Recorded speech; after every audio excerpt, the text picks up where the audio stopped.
Councilman Jackson would lead us in the pledge.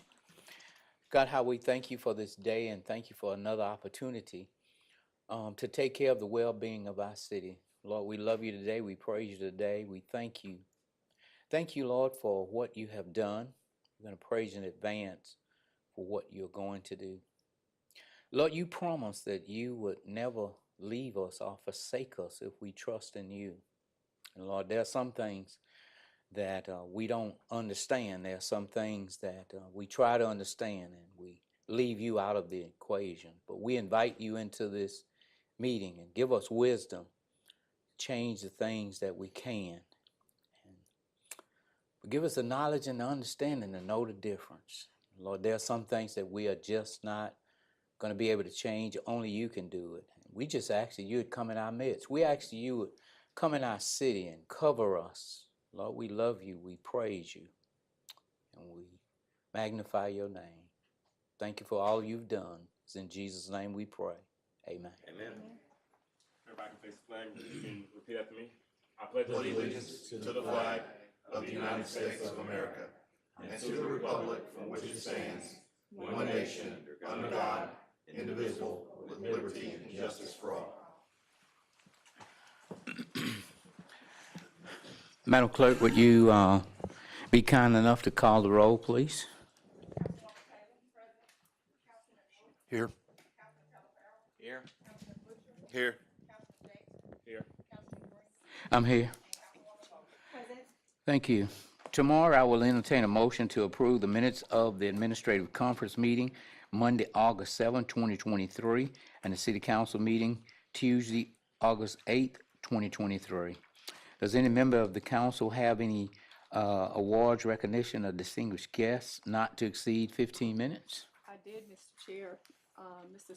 Sushil Kumar with the Small Business Administration, but I don't see him in the audience. Okay. Well, if he shows up, we will give him a space. Mr. Chair, Yes, sir. I think we have Mr. Art Thompson out in the audience as well. Art Thompson, the Art, the legendary Art. Lord have mercy. Miracles do. I thought you said you weren't ever coming back down. Welcome to the meeting, Art. It's always a pleasure. You still cooking popcorn? Oh, all right, okay. Any other council member have any guests? Mr. Mayor, do you have any awards, recognition of distinguished guests not to exceed 15 minutes? Mr. Chairman, I don't have any of those, but I will let you know that Mr. Thompson is here because he is a nominee, an appointee to the Fire and Police Civil Service Board, and he is here to answer any questions that you have, as is Mr. Windsor Andrews, who is a reappointee to the Metropolitan Planning Commission, and Ms. Sarah Giglio, who is a hearing officer appointee for the Environmental Court. Yes, sir. Ms. Windsor, would you make sure you tell Ms. Vivian I said hello? All right, thank you. Mr. Mayor, do you have any other communications relative to city business? Or any other awards or recognition? Only to reiterate that I have withdrawn the appointment of Waynette Ballingy to the Shreveport Airport Authority. Yes, sir. Thank you.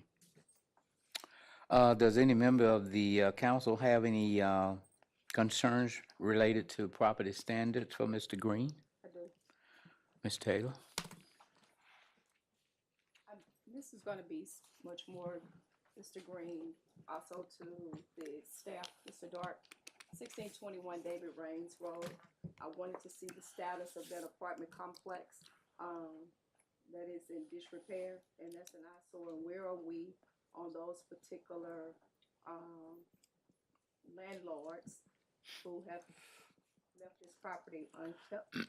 And then it is also bringing in unwanted traffic. So as soon as you enter the MLK community, this is what you see.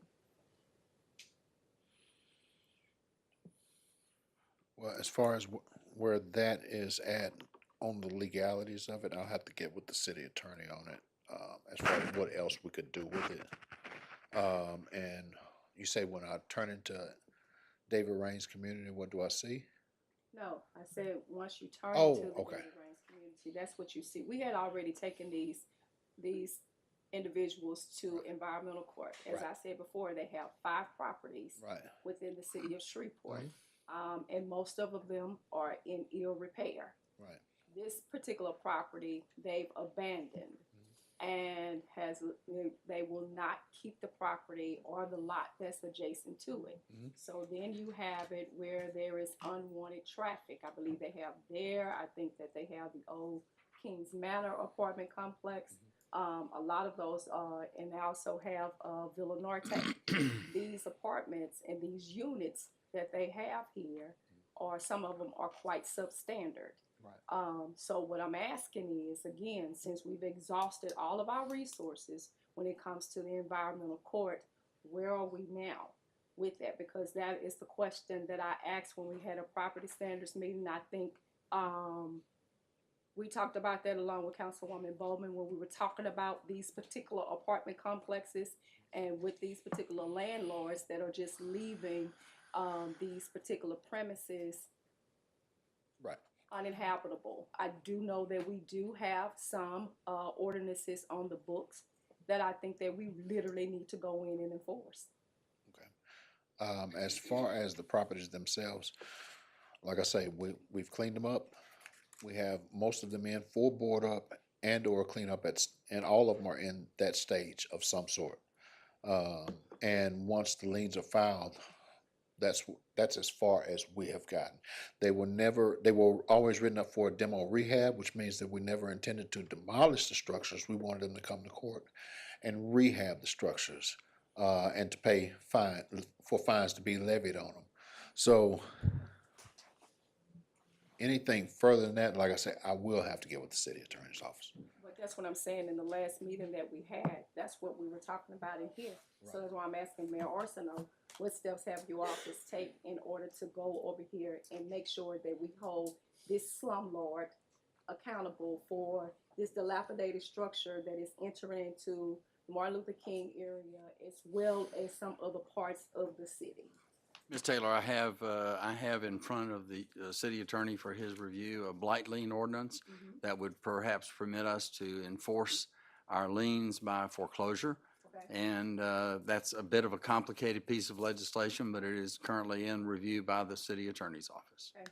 These apartments that we also have, that just like we look at the ones that was, I believe that's in your district, Yeah. Councilman Brooks, as well as Councilman Yes. Green, that you have these apartments that are uninhabitable. I know it's only so much that property standards does when we did the renters code there for these particular landlords or owners to go up and sign up. But we have these with mold and everything else in it, which makes it very difficult for people to live and reside in these apartments. I had one apartment complex off of Grimmett Drive with no air conditioning.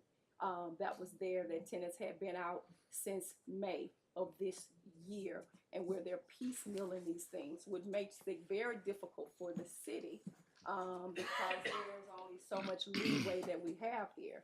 But for these abandoned structures, and they're still collecting money from the city of Shreveport for the tenants, for the apartments that are here, and the tenants that are written out of there with those substandards, those ordinances need to be enforced, and they need to go to jail. Just say something. Thank you, Mr. Green. Mr. Chair. Yes. Mr. Green, I don't know if you were working directly with vegetative storm debris services. Were you working with them? Yes, Okay, Mr. Dar, are they still picking up? I had some calls recently about a lot of still storm debris still on the ground, so I didn't know if they were finished, if we need to do something else to alert them on to getting those items picked up. Any place that you have concerns about that now, then you're just going straight to the Public Works main number so we can get them picked up. The main contractor is done. Okay. And a lot of what's on the ground now is debris that was not there as of the June 16th. So it's probably not eligible for the series to have picked it up anyway, but we're going to make sure it gets picked up. Let us know, or have a citizen let Public Works know where you got a concern, and we'll make sure it gets picked up. And the area I'm speaking is a high traffic area, so they didn't want to pull it to the street because it's a high traffic visible area. But I'll get with Public Works. Okay, thank you. Thank you, Mr. Green. Everyone should have received their revenue collection plan implementation report. Public hearings none. Mr. Dark, will you have any legislation to be added tomorrow? Yes, sir, I will, and it's something that came out of the Audit and Finance Committee meeting a few Yes, minutes sir. ago. It isn't prepared yet, but it will be first thing in the morning. The title of it is Resolution Ratifying the Mayor's Signature on a Contract with Ceres Environmental Services for Storm Debris Removal in accordance with Section 26274D of the Code of Ordinances and otherwise providing with respect thereto. Thank you. We will have executive appointments on tomorrow. There are no items on the consent agenda for introduction or to be adopted. Of course, we will have public comments at this particular time. The vice chair will control the names and the time. John Glover. Good evening. John Glover, 9100 Walker Road, apartment 217, Shreveport 71118. I just had the privilege of being in your Audit and Finance Committee meeting. And in that meeting, there were much shared and discussed. There were 4 documents that were made available whereby it was to substantiate the actions of our chair in giving out the raises that he did. One document that I would like the Councilman Jackson, to refer to when he gets an opportunity is the document that was signed by Danielle Ewing. Had nothing to do with what you were talking about. Number 2, I wanted to talk specifically to the regular agenda legislation number 109A.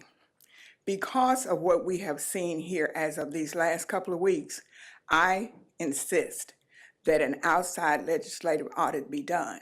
The audit is not to be done as a personal attack, but to see what's going on in the city council, department. When you give out raises as substantial as you are and were given, from $2,000 to $10,000, and the justifications that were given, that's a lot to have to absorb. I even went as far as to ask for a records request because I wanted to see the job descriptions of each person that had been given those raises. Chairman Green did rescind what he had done, but then we learned that he had done nothing wrong. You know, it reminded me of the words that a young man had in the movie A Few Good Men. We did nothing wrong. Well, yeah, we did. We did something wrong. We were not good stewards of the public's money. Because of that, then I want to see through that legislative audit how our monies are being allocated or even spent in the council department. So if when that item comes forth, you all will agree to an outside legislative audit, because the audit that you have given or the investigation you have given to the city attorney has nothing to do with what we're asking. Thank you.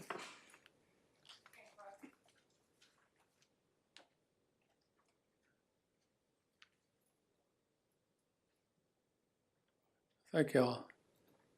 Ken Craft, 157 Archer Avenue, 71105. Start out with my quarterly appearance. I've done it November, February, and May to give a pay raise effective 1/1/24. I'm suggesting 12%. Y'all do what you can. The 13% approved beginning of last year is 3/4 gone due to inflation. We'll be entirely gone just about by March or April. We've got to compete. I do believe regionally we're not as competitive as we ought to be. I'm not trying to match Houston or Dallas or Atlanta or anybody like that. And speaking of that, a week from today, thanks to Lieutenant Eric Miles and the courtesy, and my wife told me about school crossing guards needed. So I begin a week from today in the morning at AC Steer Elementary at Uri Drive and Ockley Drive. My request to you is for the Public Safety Committee, which met on the 8th, to look into why, and I brought this up when Walter Lee was superintendent in the 80s. It's been 30-something years. Why is the speed limit 25 at Uri Drive Middle School and 30 at AC Steer Elementary School? Now, Reggie Abrams, the parish attorney, tells me the limit for school zone can only be 10 miles below the posted limit. Well, then they're violating it at Uri Drive because the posted limit is 40 and the school zone is 25. Let's at least do what we can to lower the speed limit for the preschoolers and kindergartners to the same as the middle schoolers. It's really not safe to be 30 miles an hour.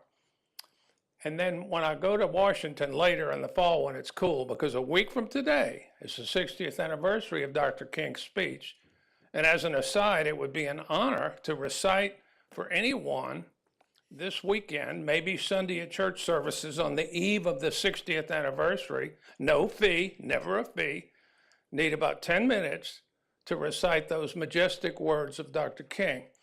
But when I go to DC, since I'll be a city employee, Tom had mentioned back in April that it's easier if you're a city employee. Well, I'm only becoming a city employee to become a school crossing guard, but as one, maybe the travel can be worked, and I can recruit for the Shreveport Police and Fire Departments.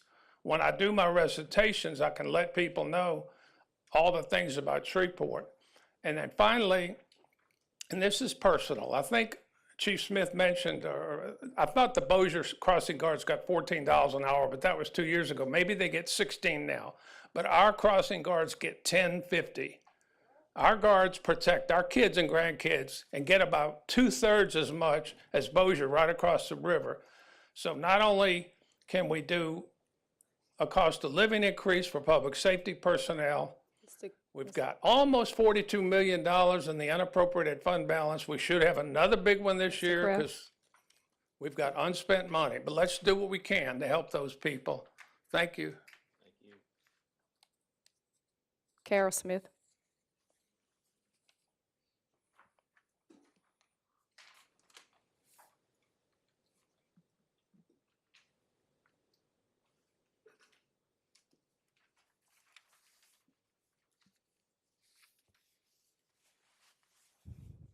Good afternoon. Afternoon. I'm here to speak on zoning case number 23125C. I'm requesting that you all vote no to that zone rezoning. And my name is Carol Smith. My address is 2630 Gilman Lane, Shreveport, Louisiana, 71107. You have it, Ms. Smith. Did you need my number? No, we're good. I'm sorry. Thank you. All right, thank you. Ms. Jackson. Is it Christella?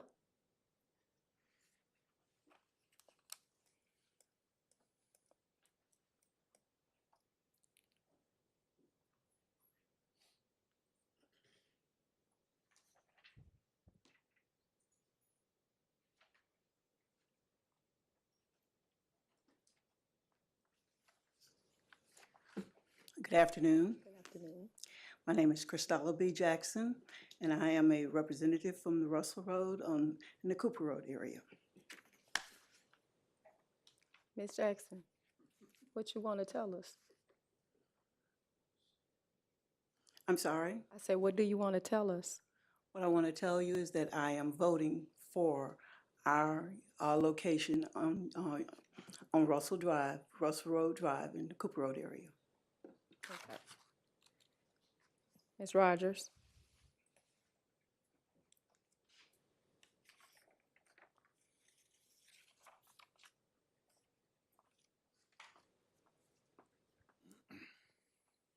Good afternoon, Chairman Bowman, Vice Chair Taylor, other council persons, Mayor Arsenault, and staff.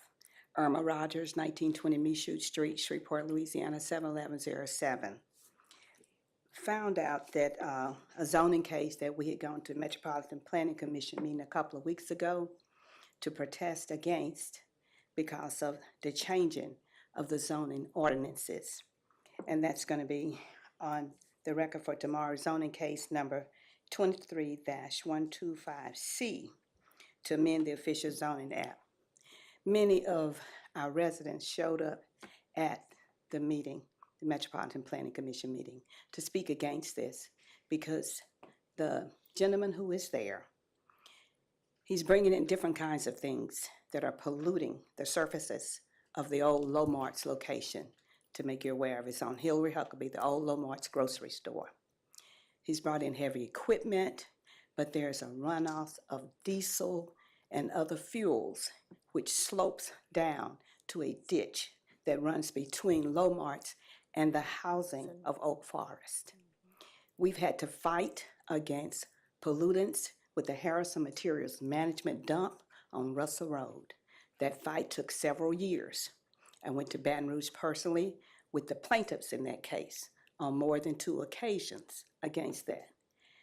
We do not feel changing it to what he wants is going to help our community. Plus, we have not seen any evidence of there being economic development for our particular community from this particular business. We do not wholeheartedly go against economic development. We sorely need it. But this is not a facility nor a job place that hires persons from within our community. It needs to be an industrial site. There is no fencing around this property at the time, and to my understanding from the MPC meeting, he did not even apply for the business license or the occupancy licenses here in Shreveport, as we have had to do for our businesses. And that was made plain at the MPC meeting. So we wholeheartedly do not support this. We do not feel that this is the kind of business that should be at that particular location, nor in our community. Thank you, Ms. Rogers. Thank you. That concludes public comments. Thank you. We will have executive appointments tomorrow. There are no items on the consent agenda for introduction or to be adopted. Mr. Dark, would you proceed with regular agenda legislation? Yes, sir. 166, 2021 is still postponed until the end of September. Resolution 107 ratifies the mayor signing a cooperative endeavor agreement with the Port of Caddo Bossier for the relocation of folks from Fire Station 20. 109A is the council investigation resolution. 110 congratulates your folks in internal audit for winning the Distinguished Knighton Award from the Association of Local Government Auditors, and we join you in that congratulations. It's for an audit they did on sidewalk operations. Are there any questions on any of these items? If not, Mr. Dark, would you proceed with introduction of resolutions not to be adopted prior to September 12th, 2023? At this point, we only have one, which is 111, authorizing an agreement with the Red River Revel. This includes the Revel and the associated Cork and Brew festivals, which are a partnership with Downtown Shreveport Unlimited. That's a 3-year proposal. I think we spend, including in-kind, about $231,000 a year for all of that put together. This is also will be the place tomorrow where the one we're asking you to add will be placed on the ratification of the contract. Any questions on this item? If not, Mr. Dark, would you proceed with introduction of ordinance not to be adopted prior to September 12th, 2023?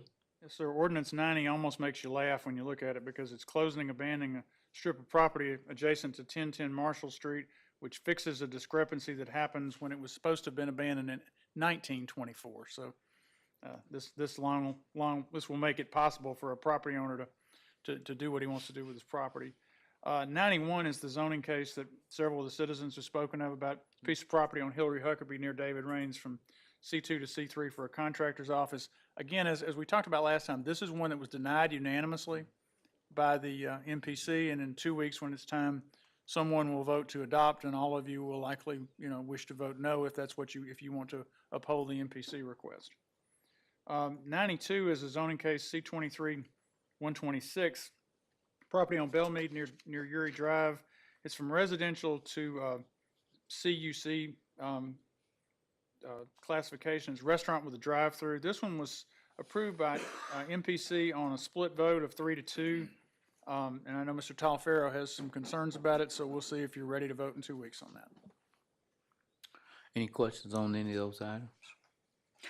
If not, Mr. Dork, will you proceed with the ordinance on second reading and final passage? So ordinance 74 is the King Place encroachment. Councilmember Butcher, or what's going to be your pleasure tomorrow on that? We're gonna postpone that again. Okay. I know y'all have met, and I think it went well, but It went well. We're getting close to a resolution on it, so we're gonna postpone it one more time, I believe.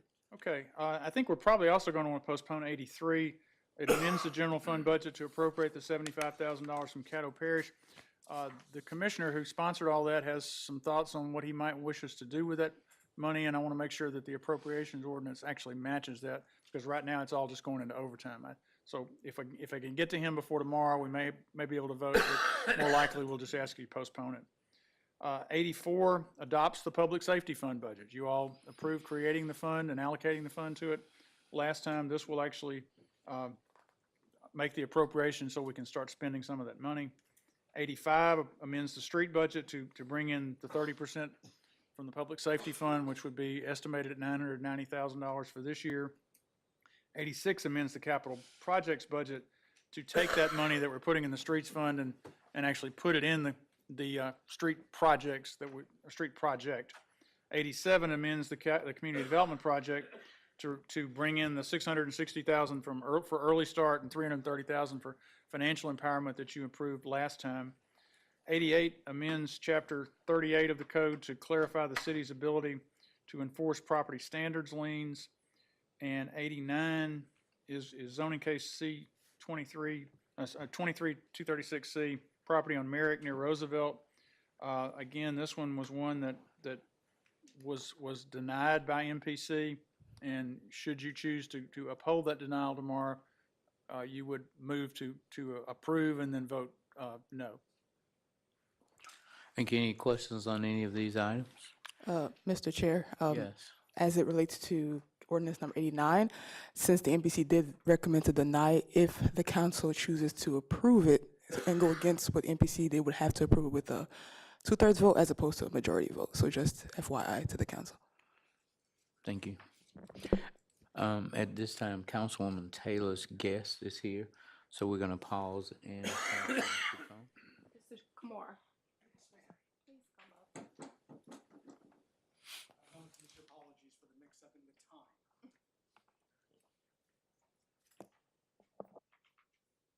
I believe there are 10 packets I need to share. While Mr. Kumar is passing out those packets, he is with the Small Business Administration, who's been in Shreveport since last week, discussing SBA loans for homeowners and renters and businesses for those of us who were affected by the storm. And so Tori Bradford has been working very closely with Mr. Kumar and myself as spreading the word. And so I wanted him to come today because I believe they will be here until the 25th of August. We got an extension for an extra week. Good deal, good deal. So I will let you explain what is available for residents in Caddo Parish. Perfect. So the handouts that you folks are getting are our standard program material. And what I wanted to do was send out the most current fact sheet that governs our program as it stands for specifically this particular outcome. So good afternoon, I'm Sushil, resident of Louisiana for a very long time. Don't hold this against me, but I live in California now, and my parents are here, so Shreveport is very much home. I've been here for a long time and wanted to assist the needs of the many. So when people hear about Small Business Administration, they don't quite think about us as the lead agency when it comes to disaster assistance, because they think of the other four-letter word, FEMA. So FEMA's role in disaster assistance very much is in the form of grants. So when this particular accident took place, or in this case, natural disaster, Mr. Jump and I have known each other for a long time. We got on the phone, kept in touch, and what we have is what we call an agency declaration.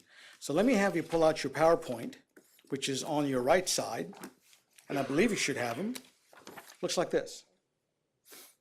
And for my guests in the audience, I'm sorry I don't have one to hand to you, but play along with me if you don't mind.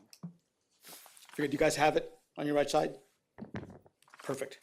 So on that particular declaration page, where it talks about our agency declaration. If you were to take it to, where are my glasses? It says administrative agency declaration. In the absence of FEMA's declaration, what that basically means is the threshold of damages didn't rise as high, and you don't want it to be, but it rose high enough where 25 homes or businesses qualified with 40% or more uninsured damages. So it was grave, but not rising to the level of FEMA. That's what we have, and that's what we're using. So our program is the largest source of funds for privately damaged properties post-disaster, okay? And we do this in the form of low interest rate disaster loans. So when I say low interest rate, my interest rate for homeowners and renters, and that's a surprise to a lot of people, think of business and they go, you help homeowners? Yes, we do, and renters. My interest rate is 2.5%. For borrowings up to $100,000 for personal property and up to $500,000 for homeowners. It's a brand new, it just literally increased about a couple of weeks back. So any insurance proceeds have to be taken out first. So if someone here, Chairman, if you're using as an example, let's say you're insured and you got a $100,000 claim and you get paid out 50, we'll cover the difference, including deductibles. So one of the things that we were very particular on during Hurricane Ida and other disasters, where homeowners believe that they're covered because the insurance company have a reason to pay, and if they don't pay, we will cover it. So what we need is a declination or an inability to pay, so homeowners are encouraged to register. So as of this morning, when you and I were together a couple of days back at the DLOC, the numbers were different. Today, they're close to applications issued. We have 11 approvals, close to 200,000. We have close to 65 applications in the pipeline for businesses. They take a little longer because businesses have cash flow statements that you have to analyze, so they take a little longer to come out. But we have close to 580 applications that were issued. That tells me right there from the very get-go that this was a very deep and profound crisis. And my job in terms of the agency involved is to maintain the tax base. I'm here to serve you, to make sure that your neighborhoods don't go into blight or people don't go into poverty or your businesses stop spending because revenue just stops. So if you were to go to page, I don't have my glasses. I'm at that age where I need my glasses. Anybody got one to spare? If you could go to page 9, I believe it's page 9 at the bottom. That's my one-page summary of what we do. Homeowners and renters, and please make this correction on your copy. What you see there is 200,000, that number's now 500,000. What you also see for personal property is 40,000. It was recently raised to 100,000. Except for that, that's my boss calling, I'll have to call him later, is $100,000. My interest rates are 2.5% for them. For businesses, is a fixed 4%. It covers payroll, it covers vendor payments, it covers, if you have a note, Chairman, let's use as an example again. Let's say you have a automotive payment or a tractor payment or whatever it happens to be on your working capital. We'll make those too, okay? The maximum borrowing is $2 million. And that also covers your places of worship. If they have an economic function that they serve, we'll cover those too. But generally speaking, churches don't have economic function per se. They're a religious place, but if they have a child care or so on and so forth, we can potentially look at economic injury.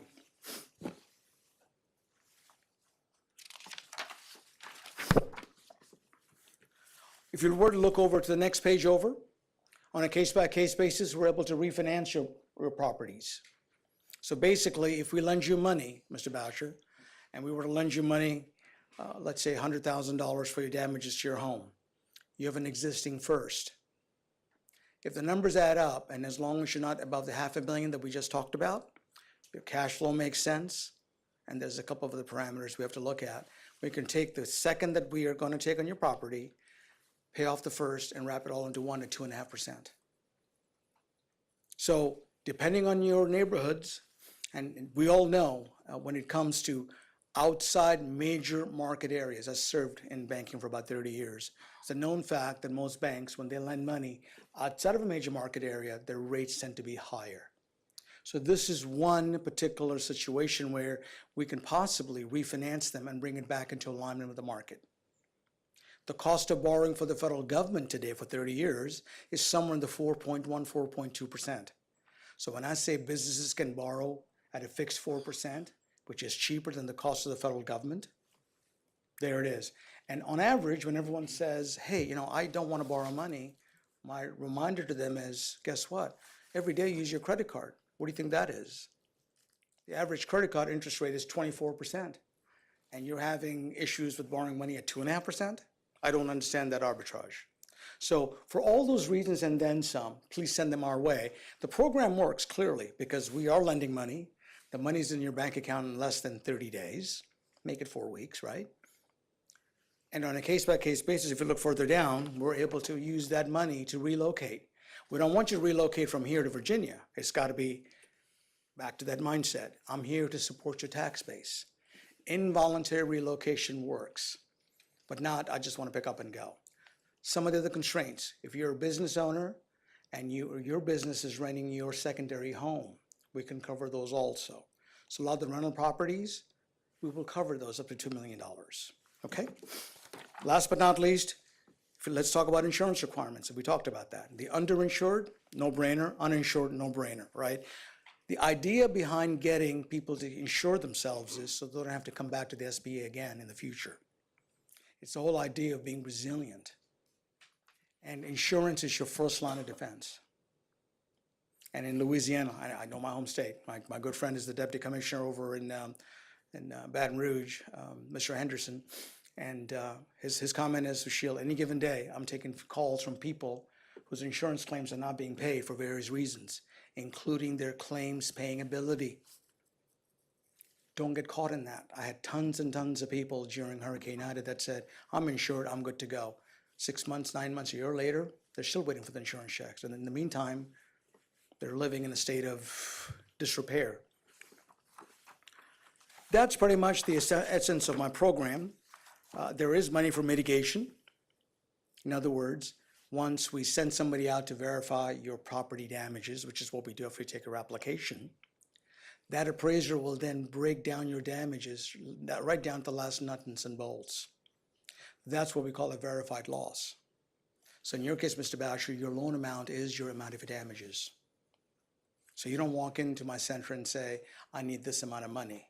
We actually send somebody out to verify that because people have a tendency of shortchanging the amount of losses that they take.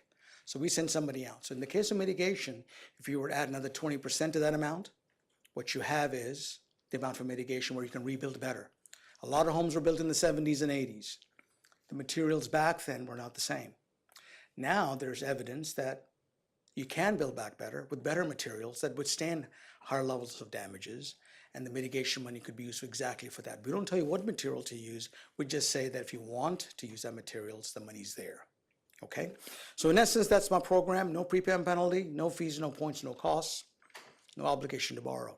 I certainly hope you've got dollars and cents set aside to cover these damages. If not, we are your largest source of money. The deadline for this particular event is the 10th of October, 60 days from today. I should say from the day it was declared. All right? And even though our stay at the Independence Stadium is limited, it does not mean that you cannot apply during the rest of the time. So we're working the press release to extend the date. I just announced it, but you'll get a press release. Doesn't mean that remaining 6 weeks from the first week of September through the 10th of October, we don't have anybody here, but you can apply online or you can call toll free. And some of you have my phone number. If you have any questions, feel free to ask me for any assistance that you might have. Any questions I can field from all of you folks. I mean, that was a big 50,000-foot view to offer all of you folks. And again, my apologies for screwing up the time, if you will. Mr. Kumar, will you tell them where you are receiving the Oh, applications? there you are. Will you tell them where you are receiving the applications and what time the office is available? Perfect. 8 to 5, Monday through Friday, at the Independence Stadium. So as you drive by the highway, There's a sign, this is Independence Stadium. Right across from it is the entrance, first floor. Just walk right in. Our banners are there, and we just added more staff. When we first came in, we were seeing about 60, 70 people a day, and that number still continues to hold. As of Friday, today's Monday, right? Yeah. As of Friday, we were at 68 different visitors, along with a healthy dose of applications that we took. Do you need an appointment, and how long is the wait time? Okay, there was a setup where we were going to offer concierge level services. Hey, Mr. Jackson, come in. Dr. Jackson, come in. We'll see you at this time. But that interfered with the people who were already waiting, so we took that feature off. Okay, and to be perfectly honest with you, I wouldn't have it any other way, right? The wait times are anywhere between 20 and 25 minutes. It just is the nature of the beast, unfortunately. And we're done in about 35 to 40 minutes. Go as is. As I tell folks, it's like going to the gym. Oh, I don't have the right shoes. I don't have the right. Just go. They'll tell you what you need. And you'll have a certain time frame by which you need to send the information back. I mean, just the appetite of applications, right, that have been issued and that we've received back tells you the entire scope of the damages within this particular area. So we need your assistance by driving that traffic in, and we'll do our part to qualify them and lend the money that they rightfully qualify for. Mr. Kumar, what are the reasons for denial? Very good question. The reasons for denial, usually 90% of them fall in these four categories. Insufficient income. Because this is a cash flow loan. So basically what happens is, Madam Vice Chair, is let's say you make $5,000 a month. Your expenses are $1,500, whatever those happen to be. You have $3,500 left over. In my example with Mr. Boucher, we took the example of somebody going up there and verifying those damages. That's your loan amount, right? That loan amount, can it be paid back over a maximum 30-year term with $3,500? It's a cash flow equation. Add a fixed 2.5%. If that math adds up, you have it. So the most common denial is insufficient income. Credit's another issue. For the most part, if people pay their bills on time, you're not going to have an issue. When people worry about, oh my God, I had delinquency 5 years ago. Is it current now? Yes, then for the most part, you should be fine. We use a term called totality of circumstances because credit's not a good measure by itself. So we look at that as part of the bigger equation, not the equation. I'm sorry, not the equation. I use my hands a lot. So that's where it all comes from. And then the other parts, there are on a case-to-case basis, there's back child support that could be an issue. There could be incarceration that could be an issue. In that case, we don't issue the denial. We send it up to our adjudicate general up in Washington, D.C., and they tell us what we can and can't do. Okay. Collateral, lack thereof, is not a reason for turn down because it's very obvious why. After a disaster, there is no collateral. So our job is to bring humanity, communities back to its rightful state, so that normal lending continues. Credit unions can't match it, banks can't match it, not rate, not term, not structure. They just can't. Because banks don't make 30-year loans on impaired assets. Neither do credit unions. Thank you so much. Good question. Couple of questions. What's the most commonly asked? In other words, when they come and visit with you, what's the most common question that they have or the most common need they have based on the severity of the storms that you're seeing? So I'll tell you what exactly they say when they walk in there. What can you do for me? I lost my car. What else happened? Sorry to hear that. What type of car? Oh, it was the make, model, so on and so forth. It's more of a conversation back and forth, Councilman, where we talk about what happened. And what we hear is we did not know that the Small Business Administration helps homeowners and renters. Then the conversation opens up to the types of assistance we have.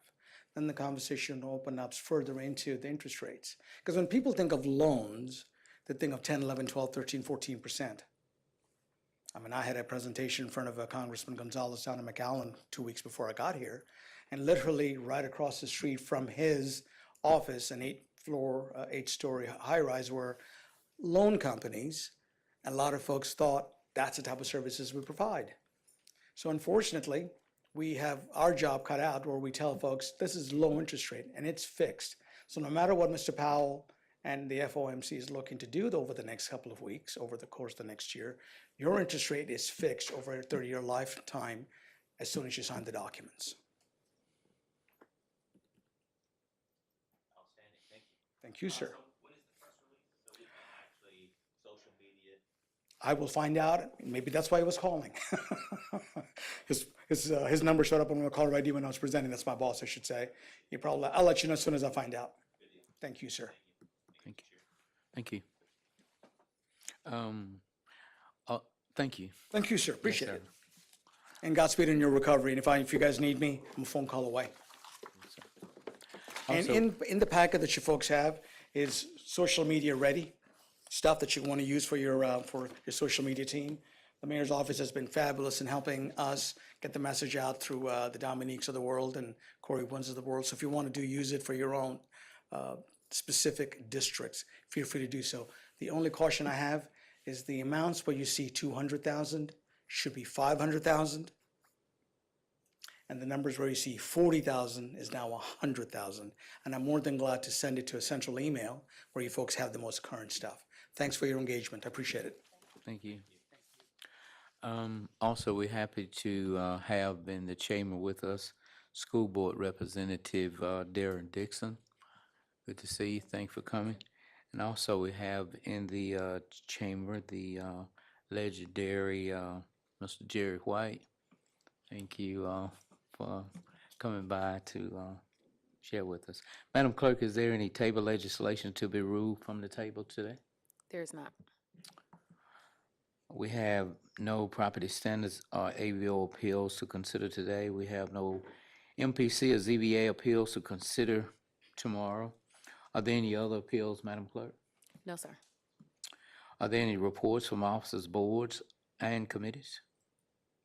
Madam Clerk, is there a clerk's report? There will be one given tomorrow. Executive session, none? There is. Ma'am? There's executive session. Okay, I don't have it. We have a request from the city attorney to go into executive session to discuss the following matters. Shreveport Firefighters Association Local 514 and Barbara Sellers individually and on behalf of the Shreveport Fire Department versus City of Shreveport et al., docket number 624450-C, First Judicial District Court, Caddo Parish, Louisiana, and Corporal Bobby Intrican et al.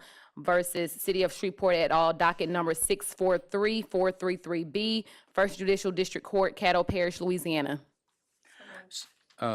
Moved by Councilwoman Taylor, second by Councilman Talaferro, that we move to executive sessions. Are there any questions or comments?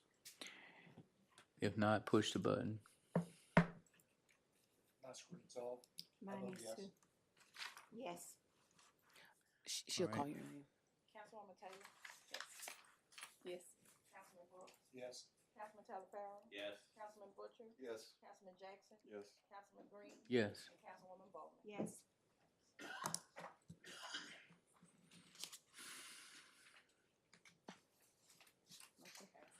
Thank you. We're gonna have it in the back. Let's go to the back. We'll go to the back. We'll go to the large conference room. Thank you. Thank y'all for coming.